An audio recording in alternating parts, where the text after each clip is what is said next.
Oh. So this American woman keeps... as long as she doesn't convert my accent to American. So yeah, I think I don't know how many. I think a number of you will probably be a bit aware of this need to turn around the Elder Place. Judy's been a fantastic influence on pushing this, so thank you to Judy for just getting on at the council, and I know local councillors have been on at us as well, and it's taken a while to get here due to the normal resourcing issues. But I'm very pleased that we now have Talia in place to manage this project, and I'm Talia's line manager, and I'm also the project manager for New England House, the regeneration of New England House, which sits right on this area, and I think has an important potential role to play in regenerating Elder Place. So the yellow line is on the image here. That is really the sort of the extent of the project. It's Elder Place starting up at New England Street next to the new Longley development and running down as far as Cheapside. That is our area of focus. It's very much a back street. It's the backs of the shops on London Road. There's been, I won't get ahead of myself here because a lot of what I want to say now is going to be coming up in the slides. And it runs between New England Road to the north and Cheapside to the south. Just trying to get, there we go. So since Talia has started on this project, which I think is back in July, we've done an awful lot of meeting local people, stakeholders, people who may, in one way or the other, have a contributory role to play on this project, both within and outside the council. And we've also been out just looking at the area and confirming that it is a low quality rundown urban environment. It's very much dominated by on-street car parking. The pavements are very narrow streets. It's very grey and drab. You got a lot of graffiti and tagging.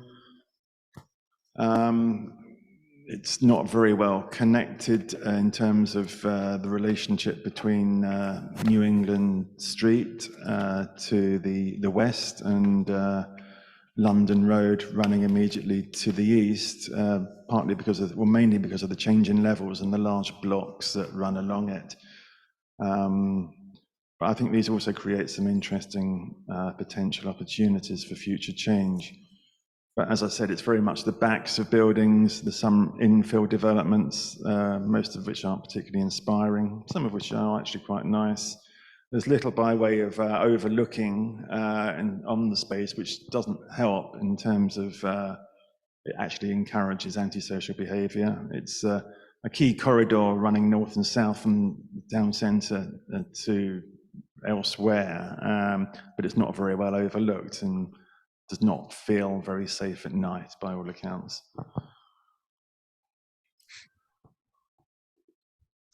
In terms of opportunities, we have had a number of infill developments which have provided some kind of street frontage on parts of the street, and I think these are gradually over time helping to improve the area.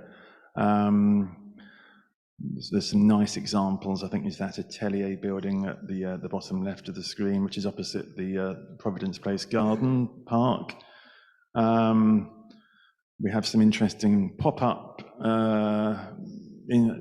businesses there. The micro brewery behind Vantage Point Circus Parade is quite an interesting place. In fact, we visited it recently, didn't we? I love the beer. and the cake that accompanied the beer I had, that was very interesting. So there's some interesting experimental, I was going to say hipster stuff going on along there. And so just little things like where they took out some parking spaces around the back of the World's End there and created a seating area. Some quite interesting potential indicators to what could come forward in the future, I think. And then, of course, we have major developments that are coming up in the area. There's the Longley development, which is going to be about 210 or thereabouts units of rented residential accommodation, with commercial on the ground floor level, which will have some shop frontages and a wider pavement, which will all help. There's the New England House project, and I'm very keen that when we go down the design route on New England House, we can look at ways that New England House can contribute to helping to improve Elder Place. We could provide activities at ground floor level, provide maybe a new entrance on the Elder Place frontage, have some commercial activities around the edge, maybe something on York Hill, some kind of placemaking exercise there, looking at opportunities for new amenity areas. Providing a new facade to New England House, which will be much needed, providing 2 more stories of employment floor space. And what's really interesting about New England House is you've got something like 110 creative, digital and IT businesses in the building. I mean, what goes on in New England House is phenomenal, and you sort of blow your minds. It blows my mind when I see what goes on there. I mean, you've got people doing CGI for Hollywood movies, people making bass guitar cabinets, people doing restorations for the Victoria and Albert Museum, artists, people making jewelry, computer firms, architects. You've just got so much going on in that building. And I think that they have a role possibly to play in this project. So we'll be talking to the tenants in New England House about this project when we talk to them about the future of New England House. Did you want to say? Oh, yes, thank you, Charlie. Yeah, there's 528, is it? 528 London Road, the old Iceland Poundland shop that's just been demolished is also going to have an important role on the corridor because they're going to have a frontage that looks across at the small park and an entrance there. So what was a very unattractive, nasty corner full of graffiti and rubbish is going to be a building frontage housing students, who I think also we can provide something in the small park that will be of benefit to the resident population there. And we have, I'll talk about it in a minute, we've spoken to all the different developers about this project.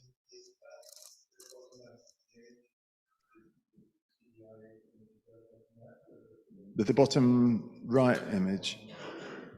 Bottom right image is the 528 London Road development, is it? Yes. It's the opposite end of Providence Place Gardens to yourselves. Yeah. Yeah, so it used to be like the side of Iceland, and it's always like some massive, great graffiti. Yeah, what I'm hoping is these kind of developments and other infill developments will just, and the gradual uplift in the area will lead to more infill developments of a reasonable, at least a reasonable quality, and you will start getting a proper street frontage in, and like the odd sort of parking lot or whatever it is, or not particularly nice thing going on around the back will gradually start to get replaced by more and more buildings, and that will of course add to the safety of the area as well. And you've got people living there, so they're not going to want people doing whatever they do in their doorways. And so over time, I think even, and I'm not suggesting we're going to do nothing, because we're not, where we are going to do stuff, but even if a do nothing approach, I think will lead to change, because developments are just happening, but we want to accelerate the change for the better. So we've been looking at some of the key potential spaces that could be animated, I guess, in terms of providing for better amenities, and certainly the York Hill up the side of the car park between New England House and London Road car park, we think has a lot of potential. New England House car park, possibly, although I could see that would be a bit of a battle if it meant taking out car parking, but it's just been identified as having potential. The the shared surface on Ann Street combined with Providence Place Garden. I mean, we did the project to much improve that area, and I think that can be further improved by so there's the landscaping kind of improvements, but also there's activities and management issues, and this is part of the focus of this project, is looking how we can do better management and bring in other stakeholders to help turn around the area. So our aims and approach are to really uplift and transform this whole corridor, provide a new asset for Brighton and Hove. What I would like to see is that this will be a contributory corridor to the London Road Shopping Centre as a whole. And I like the idea of people sort of wanting to go to London Road just to sort of hang out and spend time.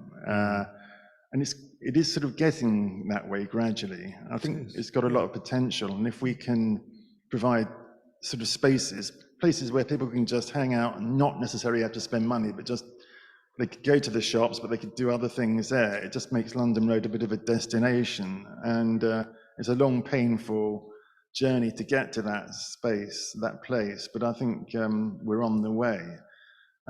We've had other positive developments that have come forward over the last 10 or 20 years, the open market and some of the other buildings that are going up at the moment, the recently completed student residences where Boots and the Co-op used to be, so what was the Iceland site, these kind of developments are all adding to the offer in London Road. And the need to regenerate the London Road area has long been recognised, and we do have planning documents in place to help guide future changes. Not least of all, the London Road Central Master Plan that I co-authored. Yes. So our aims and approach, we want to create a place, not just a design. We don't have tons of money for this, but we want to draw on... At the moment, we have Section 106 money from the Longley development, which is around about £740,000 for public realm improvements, which are also helping to fund Talia's post.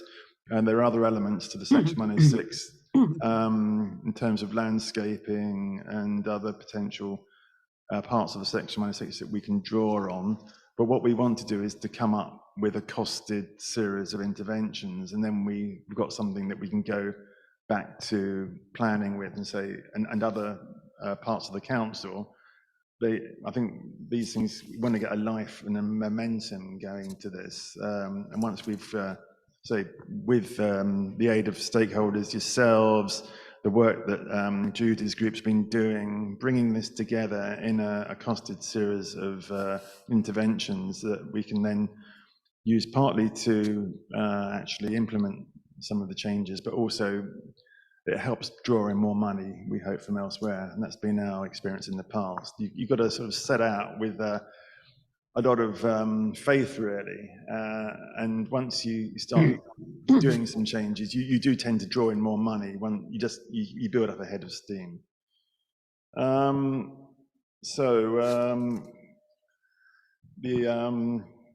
Do you want to explain this bit, Talia? Go on. Yeah, I can do. You go on, go for it. I was just going to say, normally, I think often with public realm projects, you jump straight to what's the problem and then what is the design solution around that. And obviously, we're wanting to look at that. But we're also wanting to work with partners to create some real life and a place and think about the uses of the spaces, whether you want outdoor events or whether you want community gardens, all of that kind of stuff. So we get some real use of that public realm, and then that should inform the design.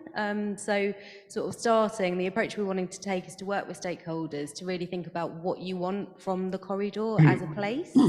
Obviously, we will be looking at transport improvements and we will be looking at infrastructure public realm improvements, but it's kind of looking at place first, really, just recognising that the hardware, as we've called it, the built environment, is only one part of what makes a place successful.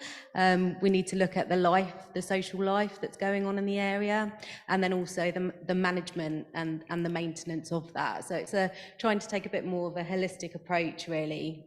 So we are spending a bit of time at the beginning just understanding what the use is or the activities are. that people want. As Hazel said, that will bring life and activities to the area that should drive out some of that antisocial behaviour and just make better use of very confined space that we've got in the city. So. Thanks. So yeah, me and Talia have both done some placemaking training online with a very good American practice that I've also done training with before, called PPS. And I think this hardware, software, orgware, you got that from them, didn't you? And I just couldn't get my head around orgware. I was just like seeing orgware, and it's just not computing. It looks good. Okay, aims and approaches. So we have a program of measures that we're going to be drawing up. We have a place, we'll be having a vision for the place and how to activate spaces. We'll be looking at traffic and sustainable transport improvements. This is a key cycling route, for example, but you probably wouldn't recognize that. We'll be looking at taking out rat running if at all possible. So we've had talks with transport colleagues. We'll be looking at public realm design and enhancements along the whole corridor. We'll be talking to property owners, for example, how we can best go about removing the unpleasant aspects of graffiti and engaging with businesses to work with us on this. And we'll be looking at the ongoing management and maintenance of the area. So the update on this is, as you know, the Section 106 was agreed in 2019. Talia is now in post since 2022. We have been undertaking a whole range of stakeholder engagements, scoping out the project, building on the work of the London Road Local Action Team and the Providence Place Steering Group. So we've had some nice meetings with Philip and Judy, where they've been sharing what's been going on with your own consultations. We'll be assimilating all of this. And we've been undertaking a whole range of internal engagement with council officers, City Clean, Parks, the comms team, Simon in community engagement, economic development colleagues, estates, because we own properties in the area, flood risk and sustainable drainage even, highways, outdoor events, parking planning, policy, street lighting, tree planting and sustainability. And externally, we've talked to the LAT, Providence Place Steering Group, Brighton Festival, the open market manager, who's very inspirational, and we're having a follow-up with them. They've got all sorts of ideas for London Road, and they're very passionate about London Road and transforming it. Who's the passionate one? Kate is the manager at the open market. So she's really helped turn it around. It's I don't know if you've been to the open market lately, but I think it's sort of there's a lot more going on there than there was. And she's also done all sorts of events before and street food markets and whatever in the city. So yeah, she's great, and we got on really well. And what's her last name? Okay, right, thank you. Yeah. We talked to Gavin Stewart, the Brighton Business Improvement District. That doesn't cover the London Road area, but he's given us some good ideas. We're looking at quite far out potential ideas. We've talked to the food partnership. Could you grow food on the side of the London Road car park, for example? So, nothing's being ruled out at the moment. You've got to include everything in before you start ruling it out, I think. The Hyde Foundation, we had a fantastic meeting with the Hyde Foundation. Hyde Housing have a number of residential developments in the area around the open market, right next to the small park, and what we used to call Site J up the back of the station, where the lift is.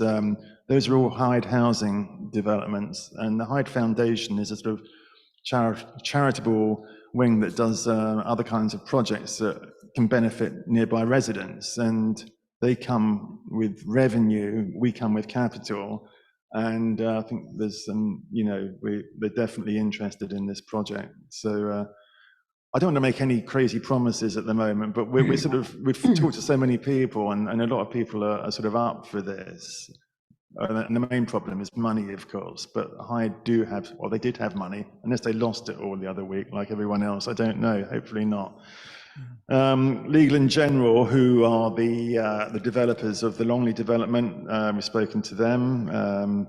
They recognise that their future tenants want to live in an area that is pleasant and not subject to antisocial behaviours and such like. So they're very interested in working with us and contributing in different ways. The Level Communities Forum, I don't think I attended that one. The ones where we've got the star, we're yet to meet. So Oh, okay, thank you. Yeah, McLaren Property, we had a great meeting with the McLaren Property, who are behind the 4 to 8, was it London? 5 to 8 London Road. Perry World, we still want to meet Perry World. They own Vantage Point and Circus Parade nearby.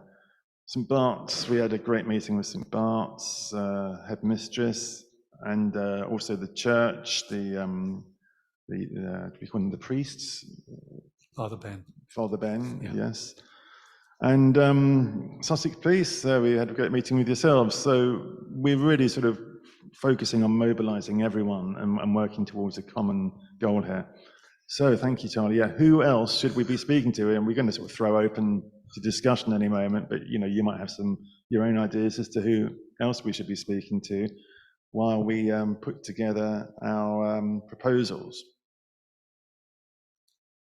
So next steps, feedback. What's this? I'm just looking at too much text here. That's okay. There's quite a lot of text, and I think everything that's on this slide probably won't be new to people, but we just want to reassure you that we've captured people's concerns and people's ideas as to how we should be improving the space. So this is the feedback that we've had so far, really, on mainly the sort of infrastructure side of things. So from the Providence Place Steering Group Ideas Day, which Judy and Philip had a big role in facilitating, and then also the one-to-one stakeholder meetings that we've had after that. So just to reassure you, it's not been lost. We have. Yeah, we're not just trying to reinvent the wheel here. We will be building on the work that's already been done, and we're very grateful that it's been done. So, is this the final slide? There's, I keep thinking that it's the last one. So do you have any further thoughts that we haven't already captured? What's your vision for the place? What activities would you like to see? Are there opportunities to bring the inside out, such as when I mentioned New England House, sort of tap into the what's going on inside the buildings? Which local partners or talents could help to implement some of your proposals? And are there any short-term trials that you might have ideas? I think testing stuff is always a good idea, because you can see what works and what doesn't work. How would you measure success? I could answer that, but it's not up to me to answer. This is the final slide, okay. Can you talk us through the timeline? I can, yeah, and it's probably not the best way to lay it out, and it's really high-level timescales, and they are sort of subject to change, but it should hopefully give you a flavour of what we're going to be focusing on over the next year, really. And I think, as Hazel said, the transport traffic elements are so key to the public realm and the way the space works at the moment. So really December, January, February, March, we are looking at options, working with transport colleagues around traffic flows, on-street parking, all of that kind of stuff, and then to develop an initial scheme design.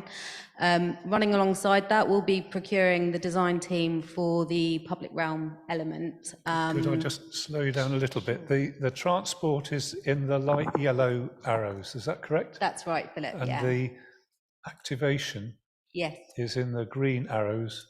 And I think so you mentioned transport, so what was the next thing you were saying, just to recap it? There's a lot of information there. There is, yeah. So the public realm is sort of the pinky colour, I guess. So that's all the infrastructure, the hard stuff that we were talking about earlier.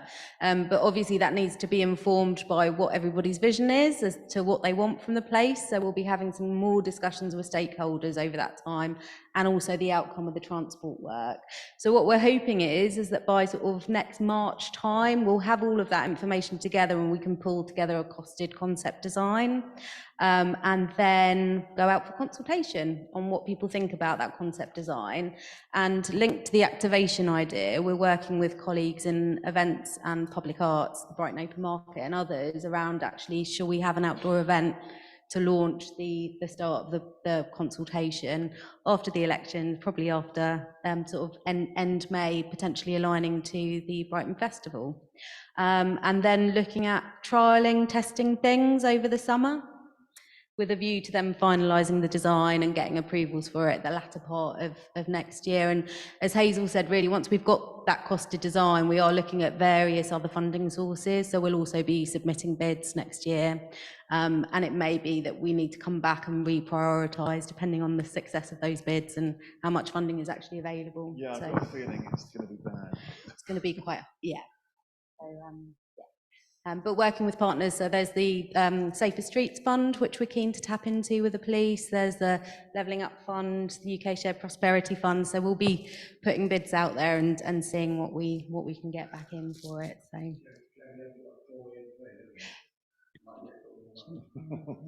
Well, we can't make political comments as officers, obviously. You can. Okay, thank you very much. Thank you. A very helpful presentation. Now, I'd like to pick up some questions. Now, actually, Judy had a question way back, so I think she ought to go first.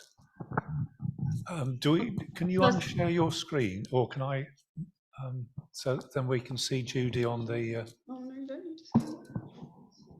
on that screen. Oh, yes, I think I need to do something. Don't I? Just a sec. Oh yeah, I need to unshare, don't First of all, I'd like to thank both of you, Hazel and Talia, for really quite an amazing and clear presentation. And clearly there is going to need to be a lot of input and a lot of work done. One of the things I'd just like to say is you didn't mention that there will be money coming from the McLaren development at 528 London Road. So I don't know exactly how much it is, but I thought we had about 1.2 million in the pot. Or am I wrong? With more to come. To the best of my knowledge. So Judy, to the best of my knowledge, I think the McLaren development has paid into the SIL pot, the Community Infrastructure Levy pot. And I think that that's broken down, and I'm not a planner, so apologies if I get this wrong, but I think it's broken down into a citywide SIL pot for which we would need to bid, but also there is then a neighbourhood SIL pot. I'm looking at the councillors because I'm thinking you may know more. So a percentage of the SIL that's been gathered from developments in a neighbourhood area, I think it's 15%, will go automatically. I think you have to bid for it with member support. Should go to the local area, but we would need to bid for the citywide SIL. It's not guaranteed in the same way that the Section 106 is, but certainly that's why we need to get a shopping list that's costed together to use the mic if you would. A different kind of. Sorry, I'm just saying use the mics. Sorry, it's not guaranteed for the project in the same way that Section 106 monies are. There can be competing bids on SIL. Okay, so I mean, I do know that McLaren themselves are pretty keen to improve the garden area, and that's why I think they've used quite a lot of glass in their design. There's also, they were mentioning a concierge of 24 hours, and they also said they were constructing a pavement and sticking in a couple of trees. So I think they're showing willing. I don't know, do they have any influence in where their little money is going? We had a really positive meeting with the McLaren reps yesterday, and thanks Judy for putting us in touch with them, and they're really keen to partner with us. They're keen to see the SIL as far as possible go to improvements in the area, and you're right, they are having 24/7 security. They are doing a lot of Section 278 work, so improving the pavement, putting in trees, and also keen to work with us on the events and activities and see how they can support that. So definitely a strong prospective partner for this project, I think. That's cool. That's cool. The other thing is, when you were talking about understanding the use of the area and you know, people putting their input, unfortunately, can I also say we really need to understand the misuse of the area. I think even before we start thinking of nice things, we need to look at what is it that makes it the way it is and the way it's being used at the moment. So that's my bit. That's helpful. Thanks, Thank Judy. you. And just to say, as was been said already, thanks to Judy for all the work she's done on the Providence Place steering group and lots of stuff. So well done to you, Judy. Thanks. And Councillor Pete West.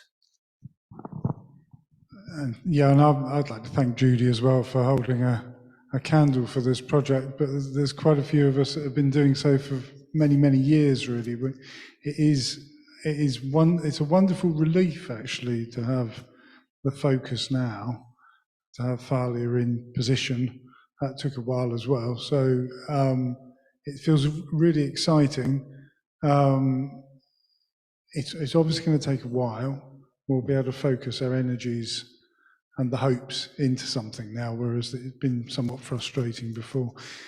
It's all going to come down to the money, and this is the bit where I get a bit scared, because the council is in actually quite a perilous place financially, has been for some time, but it seems to be getting considerably worse at the moment, as Sue will know. And so the SIL can perhaps be depended upon if we can put a good case together and win the bids.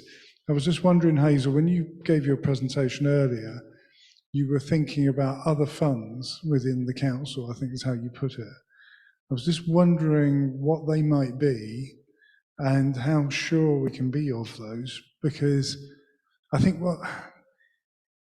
my concern is really that we could put together a fantastic scheme, and we would need to know that each stage of delivery is completely standalone. So if the subsequent ones failed to materialise because the money was not there in the end, which could well be the case, then we wouldn't end up with something half-baked, and it would work properly at whatever stage we've got to. That's where I'm just a little bit concerned that we won't end up with one of these things that's never completed, which has happened before in the city, unfortunately.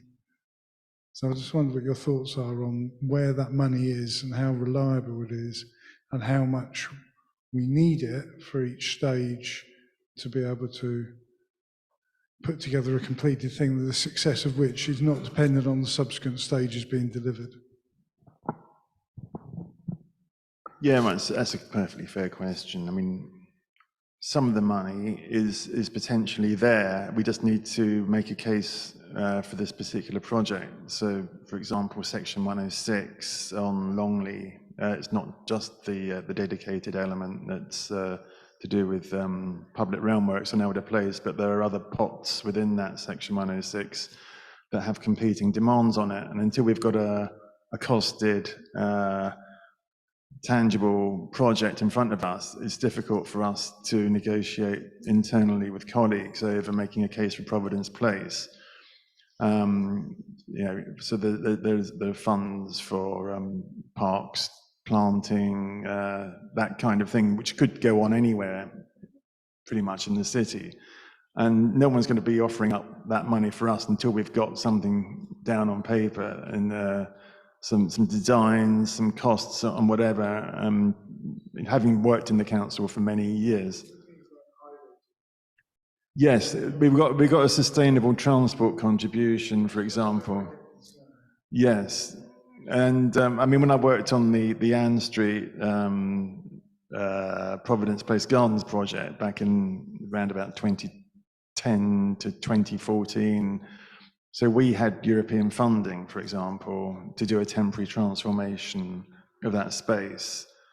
There was no money for no real money for permanent changes. And we ran a pilot project on the space. It was very successful. The residents were totally against it, and they were pretty much won over by what went on over a 2-week trial period. We did a lot of filming of it. I went around the council just drumming up support and interest from transport officers. This is how it happens. Look, this is what it was. This is how it changed. This is residents saying how fantastic it was. just happened to be an underspend in local transport funding that year, LTP funding. Yeah, we could give that money to you because we won't have to give it back to the government. And then, I mean, you know, it's a wing and a prayer sometimes, but you just you got to go down a certain route and push things, and you can find suddenly that budgets that weren't available can become available, but you need sort of evidence and proof, which is why trialing, having temporary changes can be a good thing, because if you can evidence how something can change and you can get support for it, you can then help direct funding. And you say, well, we've got so much money, if you put that into the pot and we put that into the pot, then we've got something to play with. So it's a messy kind of project. No, the projects I get involved in, no one says, here's a big ton of money, go out and do this. You know, it's all like grubbing around. I was just going to say that's kind of why we want to take this placemaking approach. So it's not just all about the money. And I don't mean to be like, the Providence Place Gardens project was great and it brought investment into the area, but for me it's, you know, and you would say it's never really lived up to its full potential, and the management and the maintenance of the space kind of isn't there. So that's kind of, we want to learn from that and not just put the infrastructure in, but work with partners around, well, how do you want to use the gardens? What kind of events and activities do you want to see in the gardens? Because that would stop the antisocial behaviour. And then the infrastructure might need to sit around that. So does that mean that we need to take the mounds out? Just as an example, to create a more flexible space, and who are the partners that might help run those events, and how would that be managed longer term? So that's kind of am I making any sense? That's kind of, so it's not... By way of comparison, far be it from me to slag off one of my own projects. It's won awards. I'm not talking about this one, I'm talking about Circus Street. So Circus Street is a fantastic project. It's won architectural awards. It won another major award, Estates Gazette, the other week. It's got a large open space. It's got wonderful spaces in it. You go down there, it's all beautiful. There's no antisocial behavior as far as I can make out, and it's completely dead. No one's going there. It's all been designed, very carefully designed, but it's lacking people and anything to animate it. So I think that is a design that was, and I did actually tell the developer at the time, you need to do some trial works to see what gets people into the area, you know, and they'll do a fantastic design and they'll leave it, and you've got a very sort of quite a dead area. Maybe it will change over time. But what we've got here is we do have a lot of people going through the area. We have a lot of pedestrian traffic moving in parts of this area, and it's tapping into that and just changing the ways that people use the space. It doesn't necessarily cost a lot of money. I don't think what we're not going to be doing is a fantastic beautification job, I'm afraid.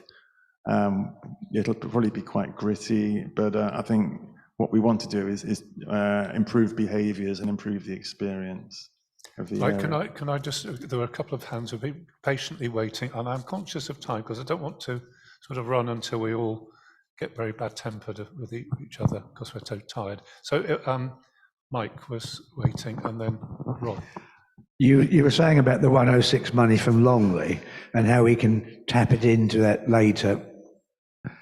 The trouble is, how long is this 106 money going to be available? Because by the time you get your plans together, or our plans together, the fund may have been issued to other people in other parts of the city.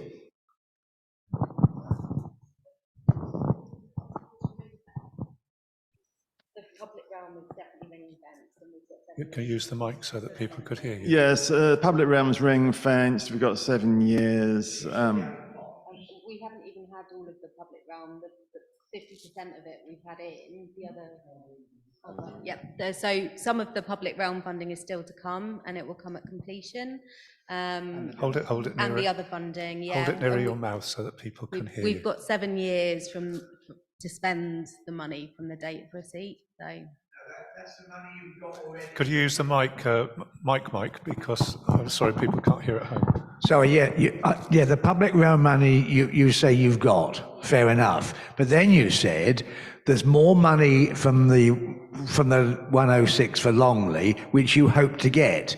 My worry is that the other people were wanting this other money as well, and it's not an infinite amount, and the account will be closed. Yeah, that's why we're getting on with it. But yeah, there could well be competing bids on these monies. So that's why we're getting on with it. Yeah, but you're right. But we won't get all of the money, but I'm hopeful that we can get some of it. Yeah, and Rob over there, please.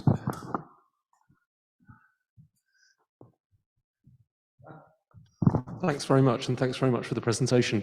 I'm really impressed by a lot of what you've said, and particularly the idea of placemaking and trying to involve people in a long-term and sustainable vision of the area. And also, similarly, sort of picking up on the point that Pete made about the stage by stage, that if the money dries up, that at least you've got something there. Even if we get to the point of completion of everything that you want to do, we also then still risk a sort of, oh, well, that's kind of gone, What I want to say, and I've said it in similar meetings before, is that what I think is really needed is a neighbourhood management approach. And both in terms of keeping a sustainable, ongoing management of whatever happens, but also in terms of continuing the engagement of people beyond this process and ongoing. You need to have a sustainable, ongoing engagement. And as I've said to other meetings before, I think that the council really needs to look at neighbourhood management office, and a neighbourhood management manager with a shop front, and integrated with the London Road. So I know you're talking about Elder Place, but obviously it's kind of very overlapped with the London Road. And a shop front that shopkeepers, everybody knows, they want to know something like a one-stop shop about anything to do with access to the council, but also has an ongoing engagement with shopkeepers, residents, solve residents' problems, etc., and keeping an eye on the condition of the street. So I think to move forward in a sustainable way, I would suggest that really needs to be a central part of the thinking about this project, because otherwise it will be a 3, 4, 5 year project, money spent, and it will just be dead, and we'll be back, I think, to a lot of the problems that we've currently got on the London Road. Just one other thing, I think that you should be talking to these student residences, the managers of the student residences, because we've got so many of them developing here now. Thanks very much. Councillor Sue Shanks.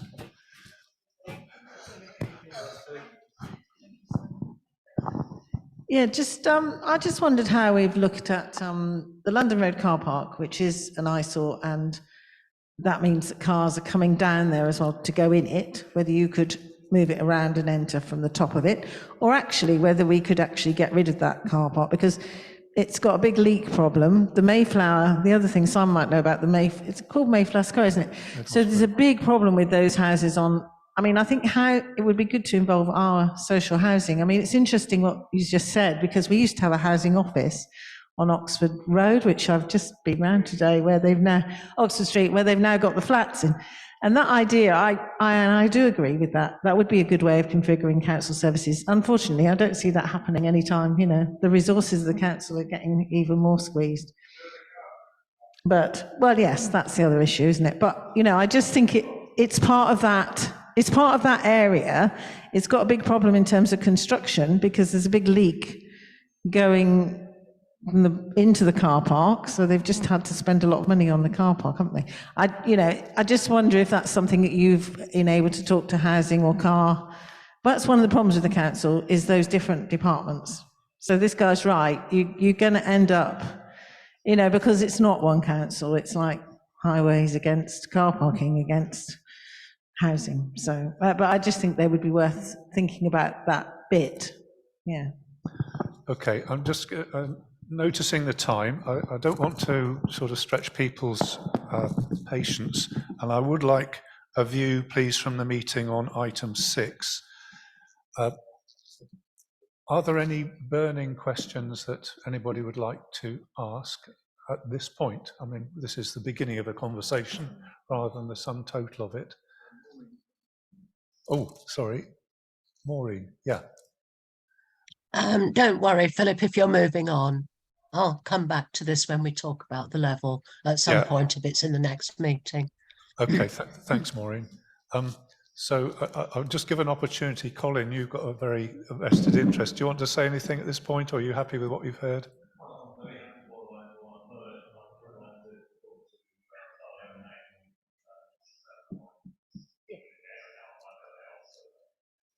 Yeah. And Richard, you're the representative of the trading community in London Road. You've got any comments you want to make? You're quite happy with what you've heard?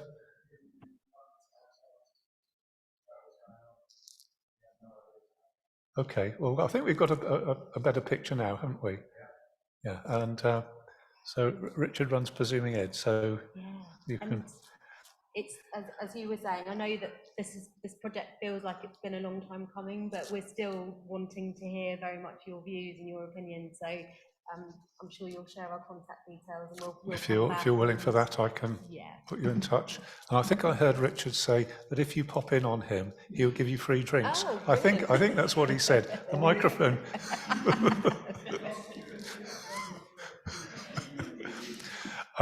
Right.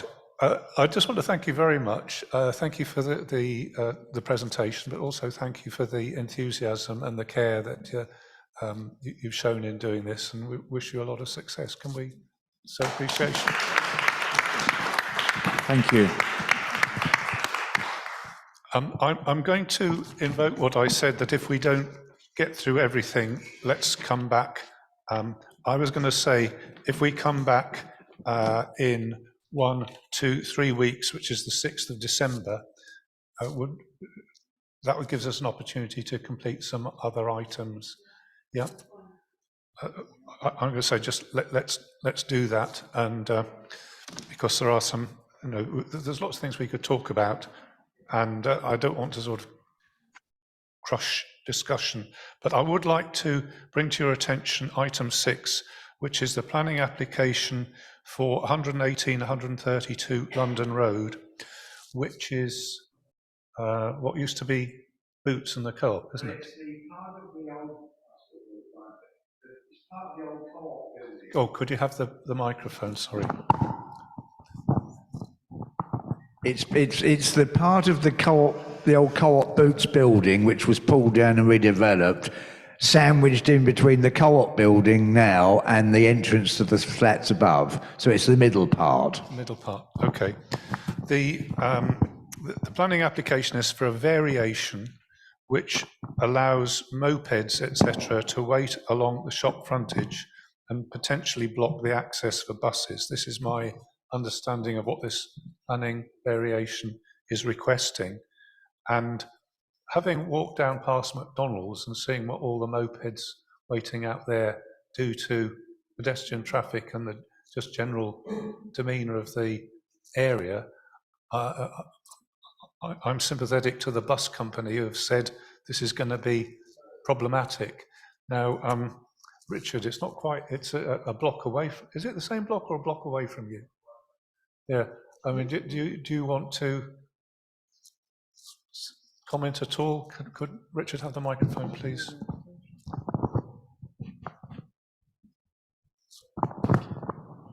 The problem is that they've got to go somewhere. Not in the bus lane. It's ridiculous. But they're going, if you don't give them space, you don't give them a designated space, this is going to go everywhere. It's a disaster outside Kentucky Fried Chicken. Any hotspot like that, you can't move. With Nando's, Starbucks, Co-op, it's going to be chaotic. I'm not entirely sure. I don't know what a better option is, but they're going to need a designated space. Is the only way I can see around it. Otherwise, it's just going to clump. Yeah. I mean, any other comments? Anybody else want to comment? Philip. Yes. Sorry. I don't know who that was. Is that it's Judy? It's Judy again. It isn't even just the front, because they're talking about deliveries around the back where the new medical centre entrance is. And the other thing is buses go up and down Oxford Street. And if you've got large articulated lorries, they're talking about something, I don't remember how big, but these big lorries that can only reverse into that is going to hold up the bus flow as well, up and down Oxford Street.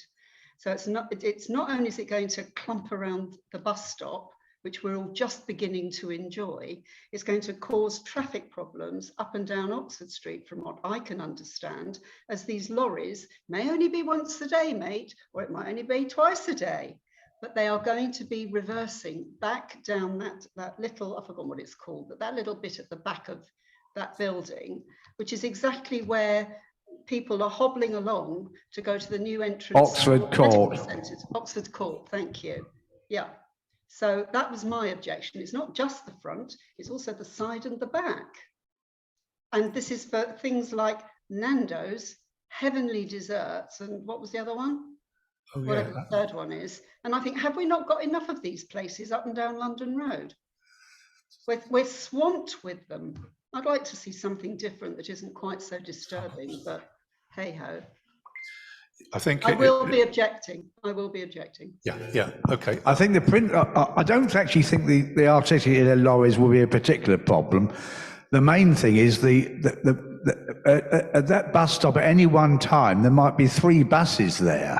Well, where are they all going to stop? And also, if they use take some of the pavement away, which is admittedly wide, there's nowhere then to wait for the buses. Yeah. It's totally ridiculous. Absolutely. Absolutely. Yeah. I looked at the planning, the things they stick on the lampposts outside today, and it just says there that they're applying to take part of the pavement, which actually belongs to them, to put tables there. So even just putting tables there is going to cut the pavement down enormously. But if you look at the bus stop, that takes up the majority of the free pavement, and the other bit of land belongs to those buildings. So they're quite entitled to put whatever they want on there.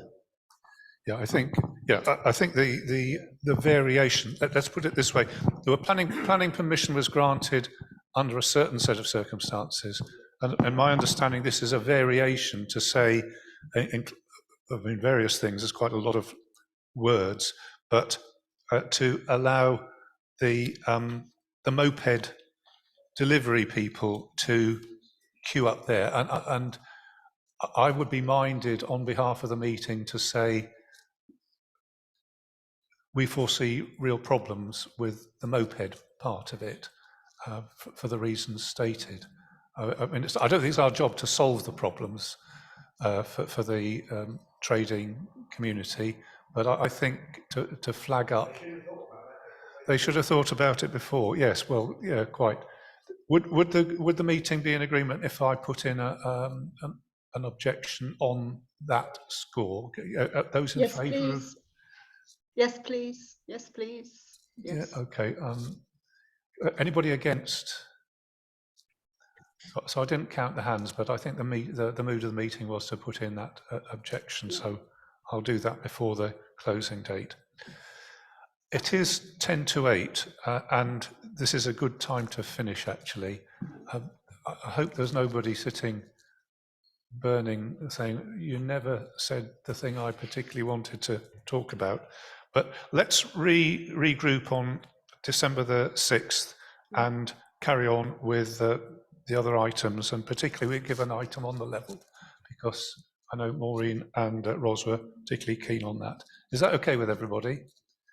So I declare the meeting closed, and thank everybody for attendance, and thank you guys. I think we've had a very good meeting this evening. Thanks very much. Thank you, Philip. Yeah. Thank you. Thank you. Bye, everyone.